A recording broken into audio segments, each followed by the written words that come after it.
Hi everyone, कैसे हो दोस्तों। उम्मीद करता हूँ आप सब अच्छे होंगे, आपकी पढ़ाई अच्छी चल रही होगी। दोस्तों जैसा कि आप सभी को पता है, बीपीएससी का एग्ज़ाम 7 मई 2022 को होना है।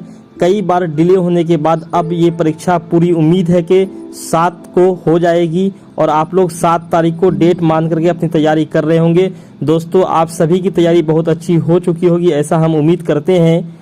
और लास्ट टाइम में बहुत ज़्यादा सोर्स मार्केट में आ जाता है, हर तरीके से बम्बार्डमेंट किताबों की होने लगती है। वैसे में भटकाव ज़रूर होता है दोस्तों, और कभी कभी ऐसा लगता है कि आप अपना जो आपका पारंपरिक सोर्स है उसको पढ़ते हुए जब आप टेस्ट सीरीज देते हैं तो कोई सवाल अगर नया आ जाता है, आपको लगता है कि मैंने गलत सोर्स पढ़ा है या वो किताब सही नहीं है, इसलिए अब मुझे कोई नई किताब पढ़नी चाहिए। तो दोस्तों ऐसा कोई भी किताब नहीं है मार्केट में जिसमें सारे सवाल के जवाब हो, और आप सब किताब को नहीं पढ़ सकते।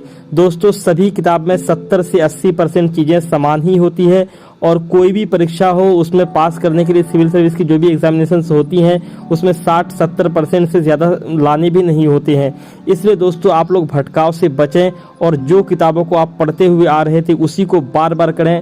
दोस्तों रिवीजन करते रहें, रिवीजन बहुत बड़ा हथियार है आप लोगों का इस युद्ध में। बार बार नई किताबों के पीछे न भागें। दोस्तों करंट अफेयर को लेकर के मैं ये बोलना चाहूँगा कि बहुत सारे स्टूडेंट ऐसे होते हैं जो करंट अफेयर के पीछे पूरे दिन लगे हुए रहते हैं, कई मैगजीन से पढ़ते रहते हैं। दोस्तों कुछ मैगजीन में कुछ चीज़ें अलग दी हुई थी, इसका मतलब ये नहीं है कि आपको हर मैगजीन पढ़ना चाहिए। दोस्तों आप स्टैंडर्ड तरीके के 2 मैगजीन पढ़ें, ये सफिशियंट होगा। और एक आप वीडियो वगैरह देख करके भी थोड़ा पोर्शन को हल कर सकते हैं, लेकिन 2 मैगजीन सफिशियंट होगा। दोस्तों आपको हर चीज़ के पीछे नहीं जाना है, आपको मैक्सिमम चीज़ें करनी है और सिलेक्शन इसी से होता है। आप हर चीज़ के पीछे जाएंगे तो कहीं ना कहीं आप पीछे रह जाएंगे। दोस्तों लास्ट टाइम पे मैं आप लोगों को कोई भी बुक लिस्ट देना नहीं चाहता था, लेकिन चलते चलते मैं आपको एक स्टैंडर्ड जो भी सोर्स है वो बताना चाहूँगा। अगर आप में से कोई अगर पढ़ना चाहे, इसमें से कुछ और पढ़ रहा हो, उसे लगता है कि मुझे ये वाली पढ़नी चाहिए तो वो पढ़ें। बाकी जिनको ये लगता है कि नहीं मेरा सोर्स सफिशियंट है, मुझे कुछ नया पढ़ने की ज़रूरत नहीं है, तो प्लीज़ आप उसी को पढ़ते रहें। दोस्तों इसमें कुछ किताब मैं बता रहा हूँ जो कि बिल्कुल पढ़नी ही चाहिए, इसके बिना बीपीएससी बहुत मुश्किल हो सकता है किसी भी एस्पिरेंट के लिए।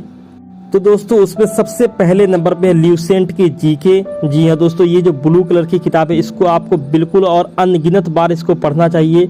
और दूसरे नंबर पे दोस्तों आप लोगों को घटना चक्र का, एरिहंट का, किसी भी पब्लिकेशन का बीपीएससी के प्रीवियस ईयर की जो क्वेश्चन की बुक आती है उसको आप लोगों को कई बार अच्छे तरीके से रिवाइज करते हुए पढ़ना चाहिए। और दोस्तों तीसरे नंबर पे जो बुक आती है वो है इम्तियाज़ अहमद सर की बिहार स्पेशल की बुक, वो आपको बिल्कुल पढ़नी चाहिए। और दोस्तों चौथे नंबर पे मैंने पहले भी बता दिया है कि आपको करंट की 2 मैगजीन कम से कम पढ़नी चाहिए, क्योंकि बीपीएससी में करंट अफेयर का वेटेज बहुत अधिक है।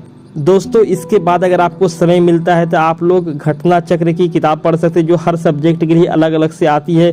उसमें बहुत सारे स्टेट की पब्लिक सर्विस और यूपीएससी के भी क्वेश्चंस होते हैं, आप उसको लगा सकते हैं। ल्यूसेंट की जो जीके की बुक आती है जिसमें ऑब्जेक्टिव होता है, आप उसे भी लगा सकते हैं। और दोस्तों टेस्ट सीरीज तो आपको देना ही चाहिए।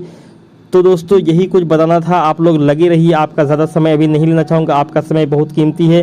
आप लोग अपना 100% दीजिए। ये लगभग जो 40-45 दिन बचे हुए हैं ये बहुत ही महत्वपूर्ण होते हैं दोस्तों। आप इतना याद रखिए, अंतिम समय का प्रयास ये निर्णायक अंतर लेकर के आता है। इन्हीं सब बातों के साथ आप लोगों को बहुत बहुत शुभकामनाएं। Thank you very much, thank you for listening me so patiently. Bye.